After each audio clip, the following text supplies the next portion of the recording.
Good morning, everybody. How we doing on this fine Thursday, Friday Eve, February 15th, 2024? Welcome. This is the pre-market prep session where we go over all the important economic data, current events, things that have gone on that could impact markets, and we make sure that we are on the right side of the majority of movements that go on, right? Making sure that we are piggybacking off of big money in order to make sure our money is working hard for us each and every day, just like we're working hard for our family, our loved ones, in the future that we've got in store for ourselves. So welcome, Latrice, Andrea, Tage, Vivian. Good morning, everybody. Everybody joining us from the future who's watching this via replay. Welcome. Good morning.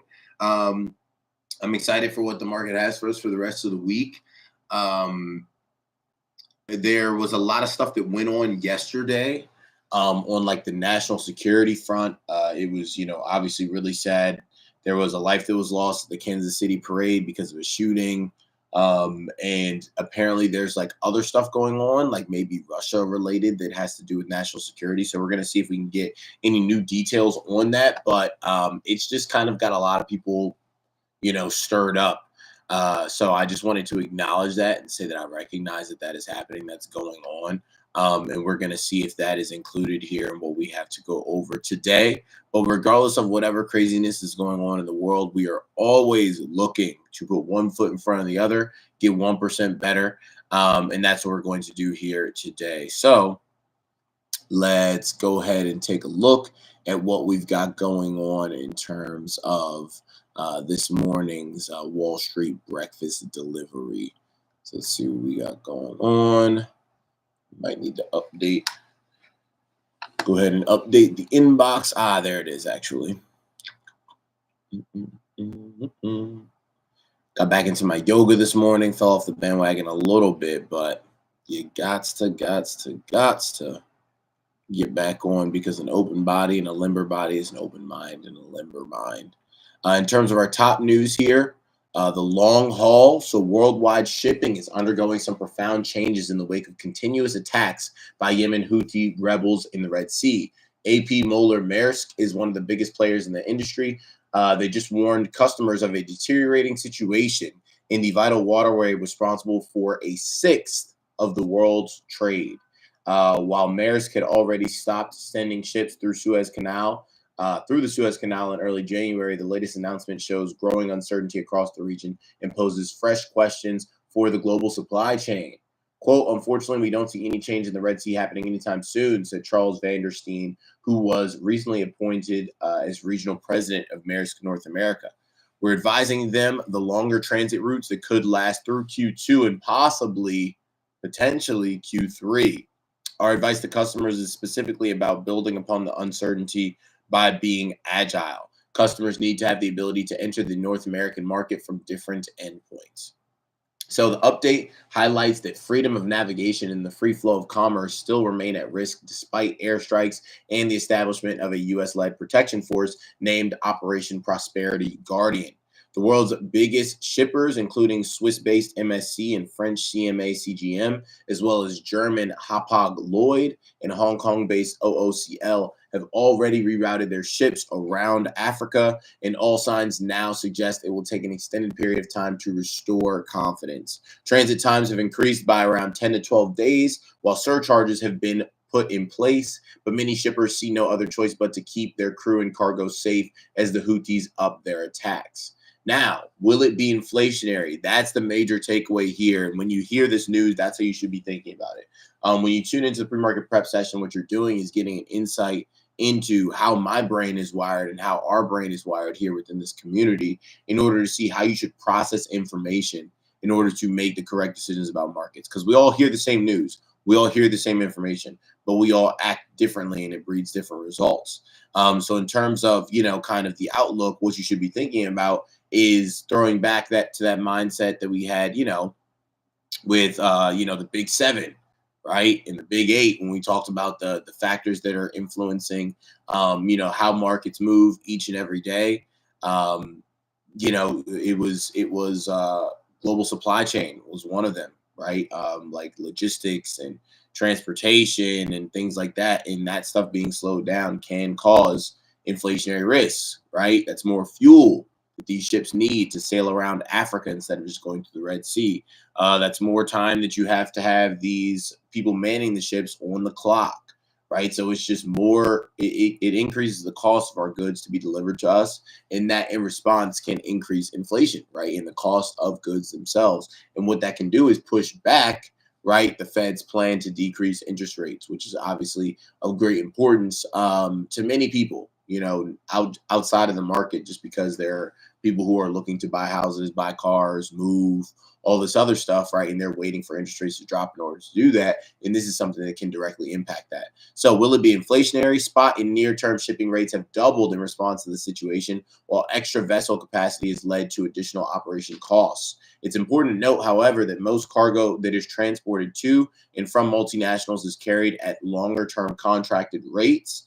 And those are the costs that eventually get passed on to the consumer. Many of these economies of scale also make the costs less negligible, especially when compared to the pandemic. Okay, that's nice.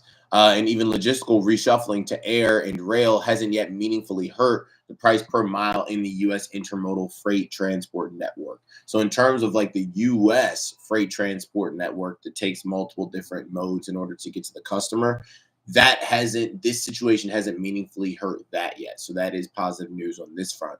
That still hasn't stopped international trade groups from calling for more maritime security around the Red Sea, as Russia and China accuse the US and UK of illegally attacking targets in Yemen at the United Nations Security Council. So on the move, talking bronze, just 2 days after inking the number 4 spot, Nvidia has surpassed Google's parent company, or excuse me, Google parent Alphabet's market cap to become the 3rd largest U.S. company. Crazy. What a run. The latest milestone comes ahead of its much awaited Q4 earnings report next week. The AI chip making powerhouse has been on an absolute tear, with its stock more than tripling in value over the past 12 months. Crazy. Nvidia also disclosed stakes yesterday in several AI related companies, betting on UK chip designer ARM Holdings, voice AI recognition firm SoundHound, and Chinese self driving truck maker Too Simple. I did not know SoundHound was even around. I used to use that back in the day because you use SoundHound to figure out what song was playing. So I would go on the SoundHound app and then click the little S and it would listen to the sound. And I can't remember if they were bought. I think it was Shazam that was bought by Apple. But I used to use SoundHound a lot. And it's crazy now that, SoundHound, I guess, from it using AI in order to find out what song you're playing, et cetera, et cetera. I guess that's now, very valuable as we move into the future that is AI. So it's funny because I just haven't heard that company's name in so long. And now you've got NVIDIA investing in it, right? The 3rd most valuable company right now. So crazy. But yeah, they're up. And again, just like I said previously, these companies go out and they buy other companies. So when you're invested into them, you are invested into multiple different companies. NVIDIA has stakes in, pharmaceutical companies. Talk about this company, RXRX, posted that in a reel on Instagram. They've got their hands in everything. So by owning them, you're essentially owning a lot of different sectors. So just keep that in mind, because a lot of people think they need to have hands in like every single sector when that's not the case. Just by having hands in a few, you have hands in a lot. In terms of economic news, care to comment? The Biden administration has shortened the waiting period for White House officials to weigh in on economic releases, including GDP, inflation, and jobs data, to 30 minutes from 1 hour starting Monday. Quote, this change reduces the delay after official release time before commentary from employees of the executive branch, while retaining a necessary time delay between policy neutral release of stats and subsequent executive branch interpretations, said the Office of Management and Budget. A major reason behind changing the gag period is the data can now be widely accessed instantly through the internet, although concerns have been raised over the potential for market confusion and data manipulation. Yeah, I mean, I don't really have any commentary on this. It's pretty much just, okay, now people can comment on economic releases sooner than what it's been in the past. I don't think that that's like shady or that there's anything wrong with that. Market confusion and data manipulation are just something that's ingrained, right, in our world. Data is manipulated no matter what. People are confused about the market no matter what, right? You had Lyft shooting up 60% because an intern fat fingered their earnings report. So yeah, just landmines you got to dance around. But I don't think that, shortening that that gag period or that blackout period has any effect on stocks, etc. In terms of financials, 13F season, some hedge funds reshuffled their positions in big tech players and chip makers in the latest quarter amid an AI fueled rally that pushed stocks to new highs. Warren Buffett's Berkshire Hathaway pulled back on its top tech positions, while big short investor Michael Burry bet on on this Chinese e-commerce giant.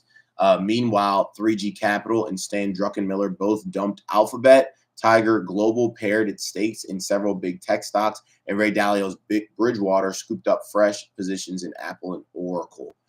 So yeah, just more information on kind of what big hedge funds are investing in. Make sure you beware with these because again, a lot of people think like, oh, so and so got this and so got that when you don't know exactly when they did, right? They might have gotten scooped this apple months ago or dumped this Google months ago or et cetera, et cetera. So make sure that you know how to recharge for yourself, right? And you're not just following someone and not knowing their full game plan, but making decisions based off of that because that's a good way to lose money in these markets. And if you don't know how to read charts and all that, reach out, right? Email me, adam@adamhollandeducates.com, and let's get you educated and making money in markets. In terms of today's markets, we're looking pretty much green here across the board except for oil. Japan, we're up 1.2%. Hong Kong up 0.4. China closed. India up 0.3. London flat. Paris up 0.8. Frankfurt up 0.7. The Dow up 0.1. NASDAQ up 0.1. S&P up 0.1. So that's basically flat. Crude down 0.8. Gold up 0.2%. Bitcoin up 1.2% or 1.6 to $52,406. Today's economic calendar at 8:30 a.m. we get initial jobless claims, so that is already out. Let's see how those initial jobless claims numbers are looking. Other than that, there are a lot of things dropping today: industrial production, business inventories, housing market index. So we get some information at 10 a.m. That can be significant to keep an eye on in terms of the market opening, and then at 10 we get some momentary volatility, but nothing really huge is going on here this morning. Let's see what we got going on.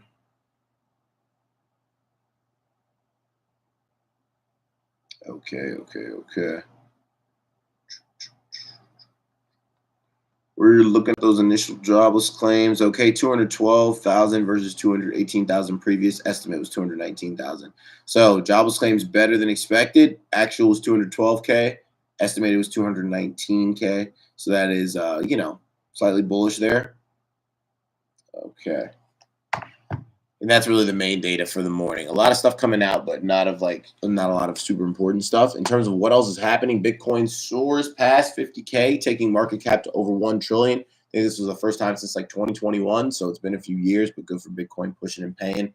Occidental, ticker Oxy, also good for Riot and Mara, those two crypto tickers, right? A few crypto tickers got called out over a week ago. Those things have absolutely skyrocketed since that support zone that was called out. So if you took advantage of that as well, you got paid, right? I did a nice little quick trade on Riot, but if anybody took a longer swing, absolute home run here based off of those call outs with Bitcoin pushing and firing that bull flag that it did. Occidental, ticker Oxy, sees flat 2024 production, will idle 2 Permian rigs. Cisco, ticker CSCO, tumbles on weak guidance, set to cut 5% of workforce. Russia said to want nuclear weapon in space to attack satellites. Wow. And I mean, we established a Space Force, right? Let's get them in action. Lockheed Martin, ticker LMT, in focus amid Biden's plan for F-35 cuts. Twilio, ticker TWLO, slides on soft outlook, begins review of segment unit. Morgan Stanley to axe hundreds of staffers in wealth division, so even Morgan Stanley cutting jobs. Elon Musk discloses 20.5% stake worth over 120 billion in Tesla. Bristol Myers Squibb, ticker BMY, urges investors to reject mini tender offer. And then solar sentiment set to improve. First Solar, ticker FSLR, is top pick. So that'll wrap us up, right? Put a bow on it for today's session. I love it. Yeah, exactly. Prayers for KC, here to get 1% better. That's the goal. And we're doing that consistently each and every day. You either win or you learn. And people have to understand that not being comfortable is part of life. That is the thing that is the driving force in life. Nobody, The Rock, Oprah, Steve Harvey, Tony Robbins, Michael Jordan. Did any of their stories, success stories, start? Oh, I was extremely comfortable, and then my life just got amazing. No one's story is like that, right? No triumph story, no story of success starts like that. So if you're comfortable, that's not where you want to be at all, right? That's what that says to me. So it's important to recognize that if you're avoiding things that are making you step out of your comfort zone, you're avoiding ultimately your success story, your breakthrough story, your ability to make history in a way that only you can, right? So seek discomfort. Seek discomfort because it is through discomfort that we achieve amazing things and we live a life worth living. Again, Oprah never said, "Oh, I'm comfortable," right? "Oh, I'm this. Oh, I'm that." No, it's I was pursuing this, right? And I lived out of my car for a bit, right? I was homeless. I was abused. I had to go through some tough times, right? There were a few years where it was really, I was stretched thin. All of that feeds into their current success story, but people sit there in their life comfortable and say, "Oh, I'm good." Right? You'll never get to that great that you want to be, feel that fulfillment that you want to feel if you're sitting here feeling comfortable. So let's embrace being uncomfortable and do that together because through a community, you don't have to go through this alone. And it drastically, exponentially increases your odds of success when moving forward. Right? So let's everybody continue to have a great day. Let's make some money in markets, and I'll see you back here tomorrow morning for our next pre-market prep session. Have a good one, everybody. Peace.